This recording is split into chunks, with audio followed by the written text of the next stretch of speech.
요한복음 8장에 보면 한 사건이 나타나는데 간음하다가 현장에서 잡혀온 여인의 사건입니다. 이때 예수님께서 여인에게 이렇게 말씀하시죠. 나도 너를 정죄하지 아니하노니 가서 다시는 죄를 범하지 말라. 자, 여기서 예수님은 내가 너를 용서한다 하는 말씀 대신 나도 너를 정죄하지 않는다고 말씀하십니다. 어떤 의미가 있을까요? 내가 너를 용서한다고 할 때는 용서의 주도권이 예수님에게 있습니다. 그렇죠? 내가 너를 용서한다. 예수님이 용서해 주시는 거죠. 그런데 나도 너를 정죄하지 않는다는 이 말씀에는 용서의 주도권이 예수님에게 있는 것이 아니고 다른 존재에게 있다는 뜻입니다. 나도 너를 정죄하지 않는다. 용서의 주도권이 다른 존재에게 있습니다. 문법으로는 수동태라고 합니다. 헬라어 성경을 보면 예수님이 능동태로 말씀하시지 않고 수동태로 말씀하셨다는 겁니다.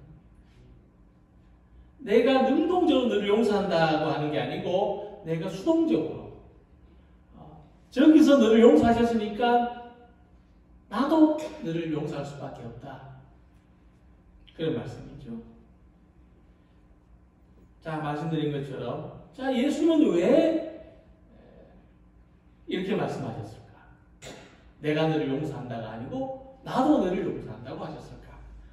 그것은 하나님께서 이미 그 여인을 용서하셨기 때문이다 하는 뜻이 있습니다. 하나님께서 먼저 용서하셨기 때문이다.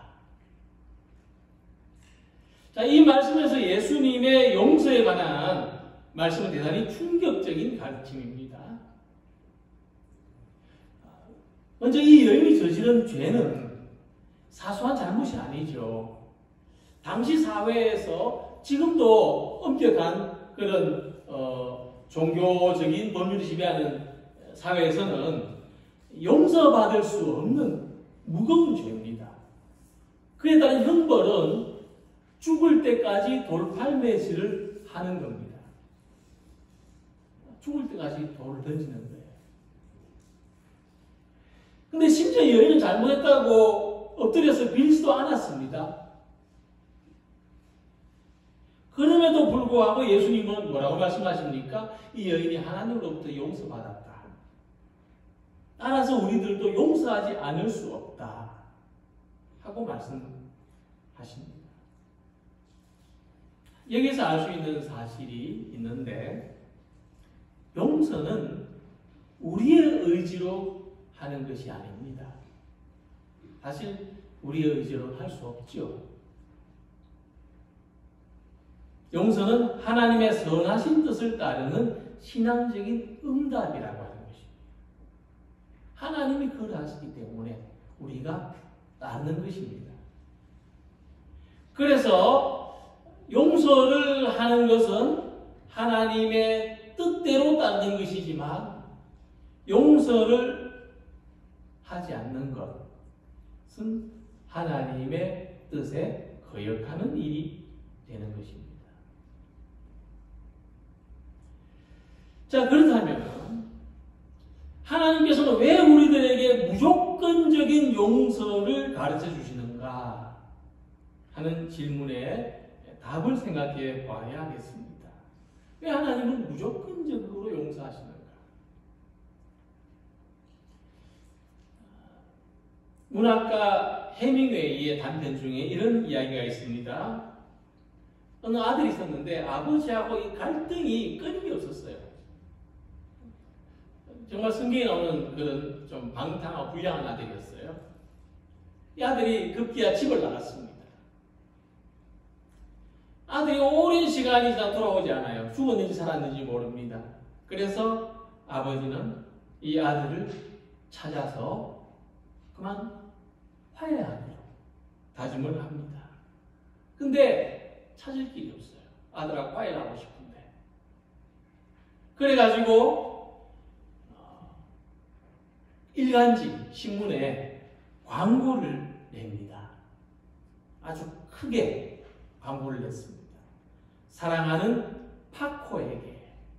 이 스페인 사람들은 프란치스코를 파코라고 부른답니다. 흔한 이름이에요. 사랑하는 파코에게 내일 12시에 신문사 정문 앞에서 만나기를 바란다. 아버지는 너를 다 용서했다. 그 다음날 약속 시간에 신문사 정문 앞에 가보니까 놀라운 일이 벌어졌습니다. 파코라는 이름을 가진 젊은이가 800명이나 기다리고 있더랍니다. 자, 이 이야기를 통해서 참 얼마나 많은 사람들이 용서받기를 원하는가, 얼마나 많은 사람들이 관계가 다시 회복되기를 기다리고 있는가를 알 수가 있습니다. 그러니까 용서는 반드시 용서를 해야만 관계가 변화가 됩니다. 그러니까 하나님이 우리에게 무조건적인 용서를 가르쳐 주시는 것은 용서를 해야만 관계가 변화된다는 겁니다. 부부 사이다,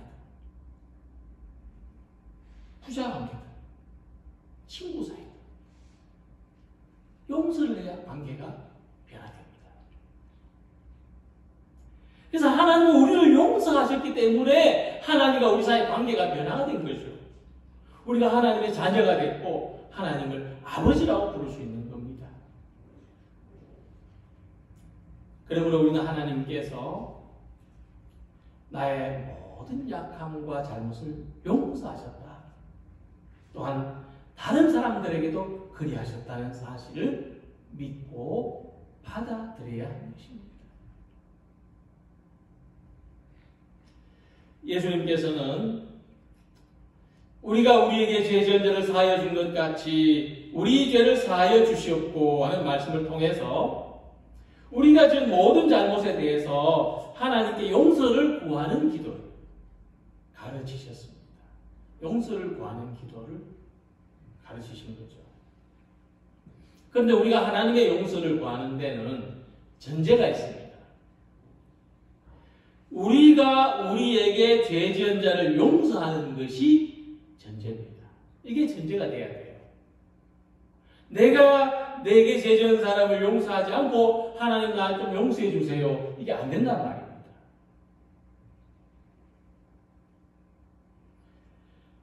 그래서 우리가 우리에게 죄 지은 사람을 용서한 것과 같이 우리의 죄를 용서하여 주시기를 구하는 기도는 이런 원리에서 이해가 돼야 됩니다. 그래야만 우리가 용서를 구하는 기도를 할 수가 있습니다. 예수님께서 그러셨어요. 죄를 지은 여인에게 하나님이 용서하신 것을 말씀하시기 전에 너희 중에 죄 없는 자가 먼저 돌로 치라고 말씀하셨습니다. 자, 그럴 때에 이 말씀을 듣고 사람들이 양심의 가책을 느끼고 하나씩 하나씩 모두 그 자리를 떠나갔다고 했습니다. 자, 이 말씀을 보면요, 모든 사람은 하나님 앞에서 빚이 있어요. 각자의 죄와 허물을 인식할 수밖에 없습니다. 사람이 그래요. 사람은 하나님 앞에서 자기의 죄와 허물을 인식할 수밖에 없는 존재라는 겁니다. 결코 어느 누구도 하나님 앞에서 떳떳할 수 없는 것이 사람입니다. 그래서 죄는 뭐냐? 죄는 빚을 지은 겁니다. 용서를 받는 것은 진빚을 갚는 것으로 설명할 수가 있습니다. 가끔 도서관에서 책을 연체하면 예체됐다고 문자가 오는데 굉장히 부담이 되어서 빨리 갖다 줘야지 이런 마음이 생기는 겁니다. 이와 같이 죄를 지으면 하나님 앞에 자꾸 빚진 것 같아서 빨리 해결해야지 이런 마음이 생기는 거죠. 그런데 마태복음을 보면 예수님께서는 이 빚진 자의 비유를 말씀하실 때 그 빚이 어느 정도 되는지를 말씀하셨는데 무려 10,000달란트라고 하셨습니다. 천국은 그 종들과 결산하려 하던 어떤 임금과 같으니 결산할 때에 10,000달란트 빚진 자 하나를 데려오매. 10,000달란트 얼마쯤 될까요? 이 10,000달란트는 금의 무게가 기준인데 이 빚은요, 이 사람이 20만 년 동안을 일해서 모아도 다 갚을 수 없을 만큼의 어마어마한 금액입니다. 우리가 하나님 앞에 그만큼의 빚을 졌다는 거예요. 무슨 말이냐? 갚을 수 없는 빚을 졌다는 겁니다. 우리 힘으로, 우리가 노력해서 절대로 불가능한 엄청난 빚을 졌는데 주인은 그 빚을 모두 탕감해 줬습니다. 자, 그렇다면 그럼 우리도 우리한테 빚을 진 사람, 즉 우리가 20만 년 동안 모아야 갚을 수 있는 그 빚을 졌다고 했는데 우리한테 빚을 져야 사람들이 얼마나 지겠습니까? 거기에 비하면 우리한테 진 빚은 아주 작은 거겠죠. 그 죄를 용서하는 것이 당연하다는 겁니다. 너무나 당연한 거예요. 그런데 사람은 자기한테 100데나리온 빚을 진 친구를 용서해 주지 않았습니다. 이 사람은 자기한테 빚을 진 친구를 만나는 순간 자기가 주인한테 엄청난 빚을 상감받았다는 사실을 잊어버립니다. 그 감격을, 그 기쁨을 잊어버립니다. 하나님의 은혜에 감사하다가도 나한테 잘못한 사람을 보는 순간 잊어버립니다. 감사가 사라지는 거예요. 불쾌한 감정, 원망과 분노의 감정이 생겨나는 거죠. 그러니까 우리가 다른 사람을 용서할 줄 모르는 것은 자기를 용서해 주신 하나님의 크신 사랑을 잊어버린 것과 같다는 겁니다. 잊어버린 거예요. 당연하게 받아들여버린 거죠. 예배 전에 불렀습니다마는 내가 먼저 손 내밀지 못하고 내가 먼저 용서하지 못하고 내가 먼저 웃음 주지 못하고 이렇게 머뭇거리고 있네. 이 찬양을 작사 작곡한 사람이 최용덕 목사인데 대학생 때 선교단체 활동을 열심히 했던 사람입니다. 학창시절에 이런 일이 있었대요. 어떤 친구하고 다툼이 있었는데 마음이 상했어요.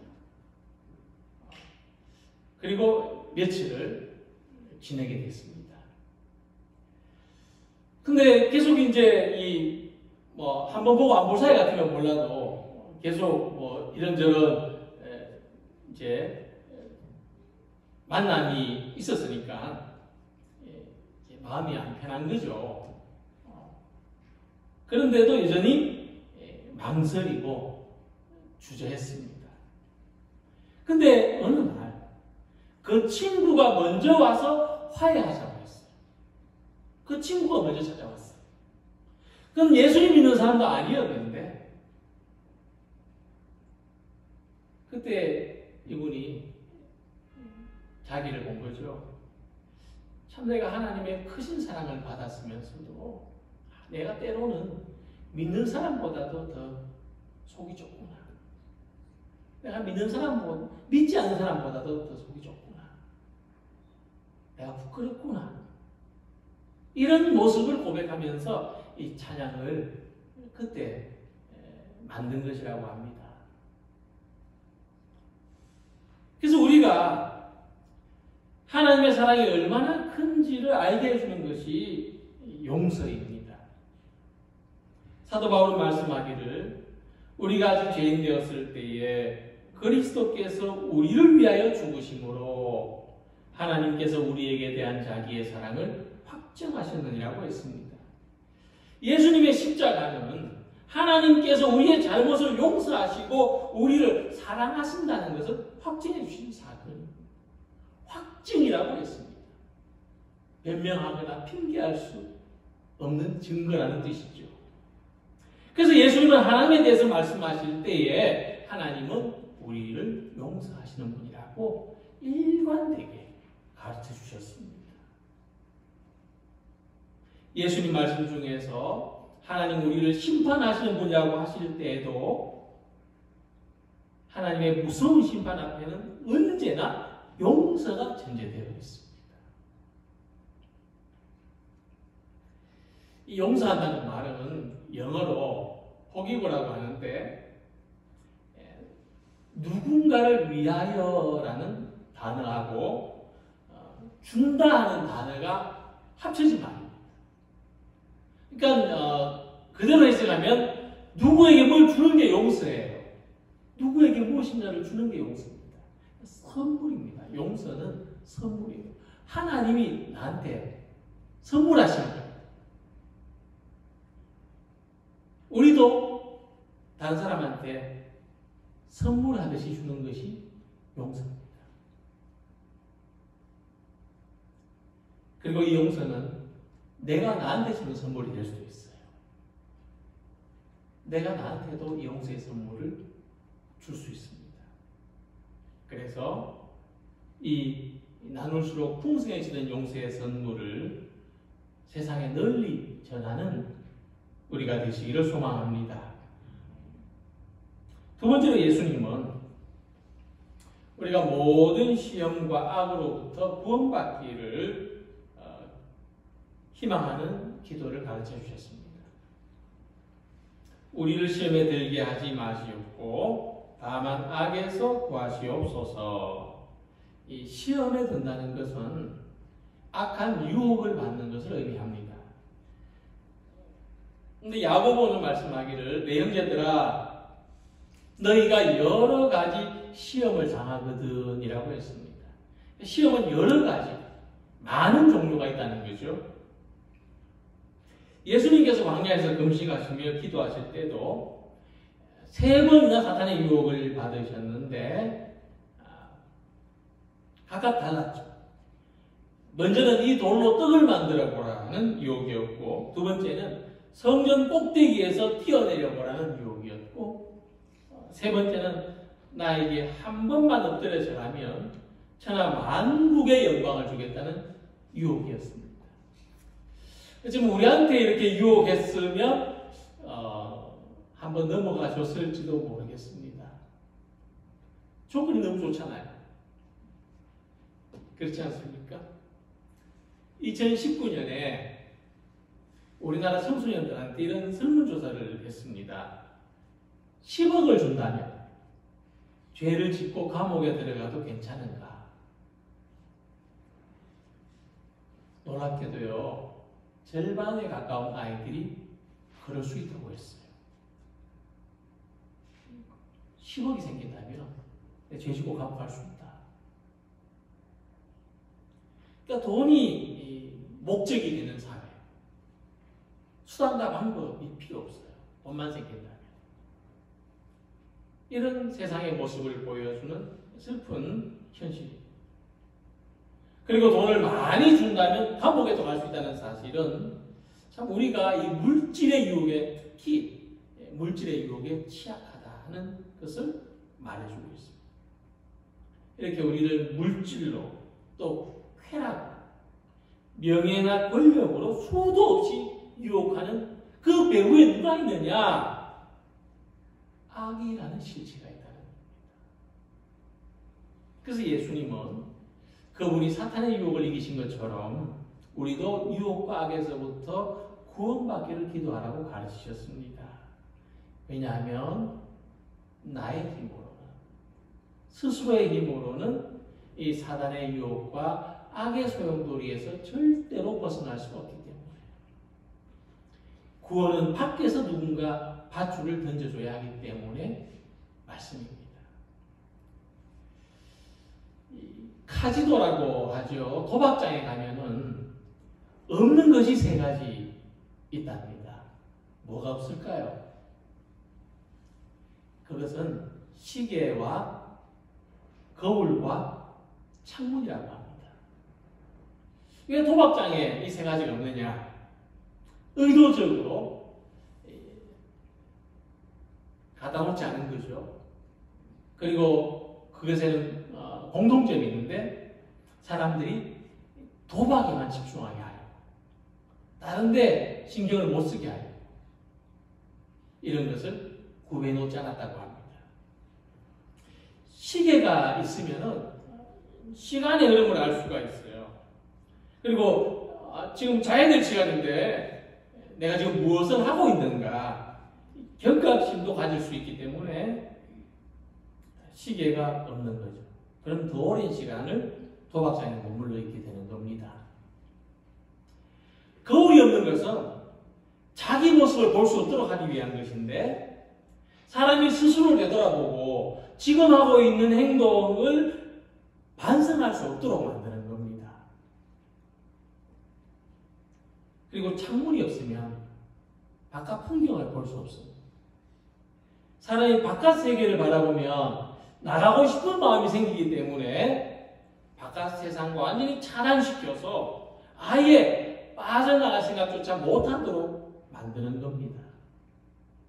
이것이 우리가 한번 유혹에 빠지고 나면 이렇게 꽁꽁 싸잡힙니다. 이중 삼중으로 싸잡혀서 빠져나가기가 어려운 거예요.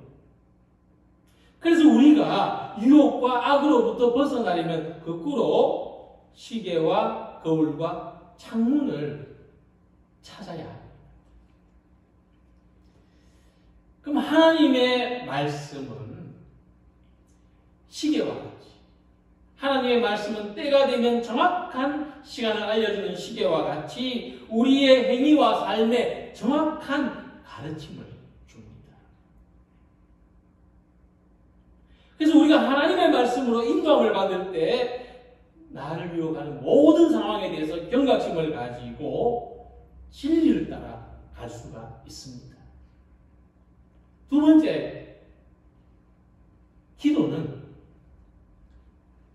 자기를 성찰해보는 거울과 같습니다.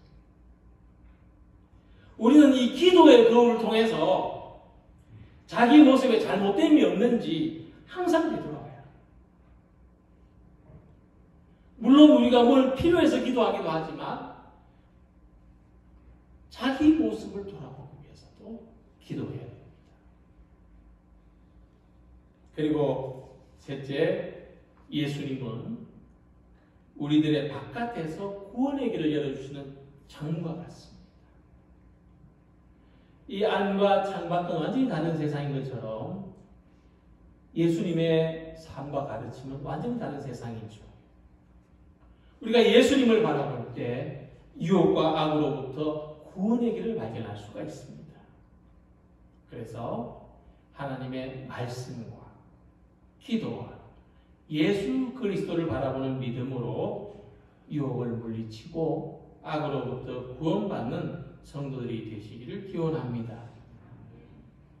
이렇게 예수님은 모든 간구를 마친 다음에 나라와 권세와 영광이 아버지께 영원히 싸움나이다. 아멘. 한 말씀으로 기도의 끝을 맺으십니다.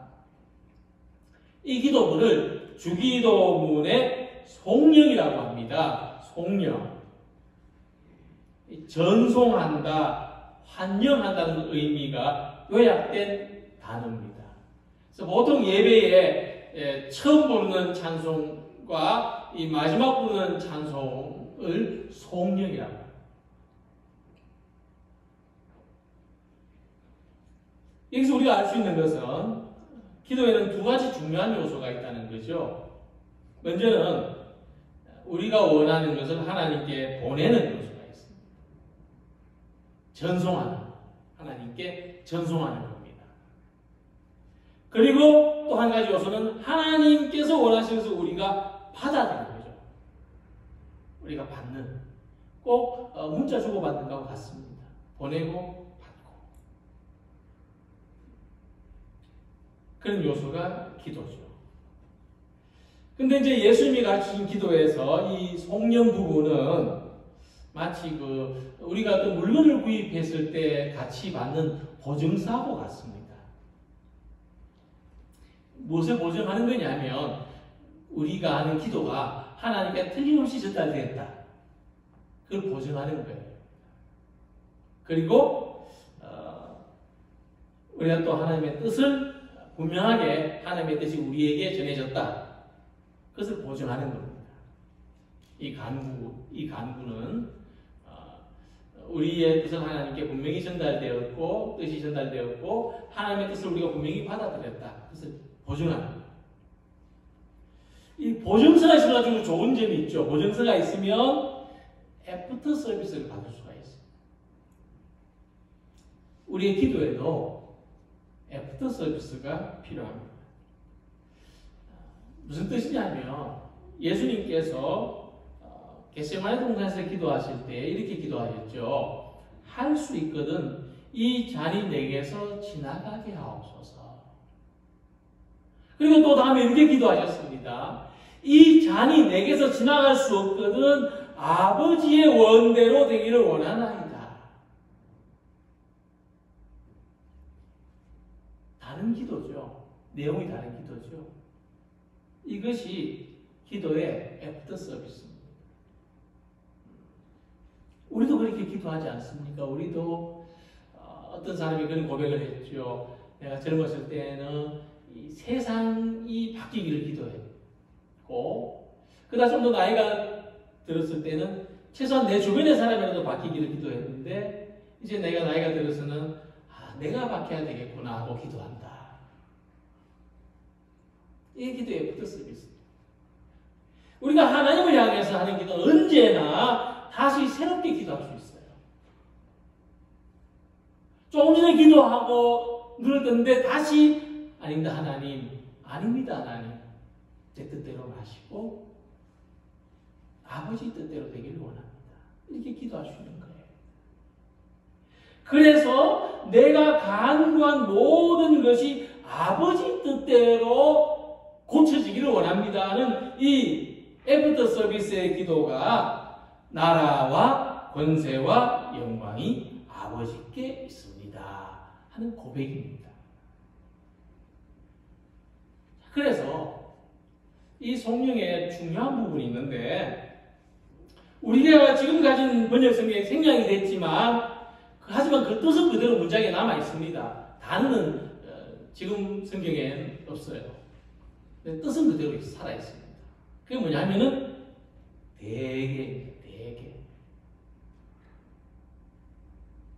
대개가 무슨 뜻이죠? 이전 번역 성경에 대개 나라와 권세와 영광이 영원히 아버지께 있사옵나이다 할 때 그 대개입니다. 그것은 영덕대개가 아니고 왜냐하면 자 우리가 기도할 때요 우리가 가지고 있는 모든 필요를 기도하면서도 마지막에 기도해야 되는 건 뭐냐면 하나님의 나라와 하나님의 뜻이 이루어지기를 간구하는 겁니다. 내가 뭔가 필요해서 기도할 때라도 마지막에 기도하는 것은 하나님 이것이 내게 채워져서 대개 왜냐하면 이것이 내게 채워져서 내가 하나님 나라와 그 뜻에 따라 살게 하옵소서. 하나님 내게 건강 주셔서 내가 하나님 나라와 그 뜻을 위해 살게 하소서. 하나님 내게 물질 주셔서 내가 하나님 나라와 그 뜻을 위해 살게 하소서. 하나님 내게 인간관계를 풀어주셔서 하나님 나라와 그 뜻을 위해 살게 하소서. 이것이 대개.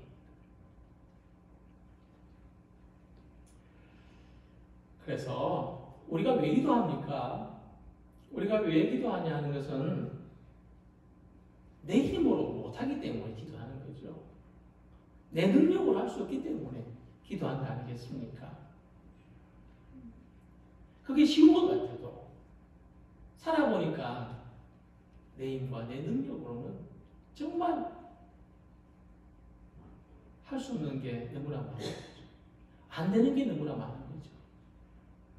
그러니까 우리가 뭐 대출 낼 때도 뭐 보증이 필요하고 뭐 이런 것처럼 우리가 예수님 이름으로 기도하는 거 아닙니까? 내 이름으로 안 되니까, 내 이름으로 구해서 안 되니까 예수님 이름으로 구하는 거죠. 그러니까 나라와 권세와 영광을 가지신 하나님께 기도하는 겁니다.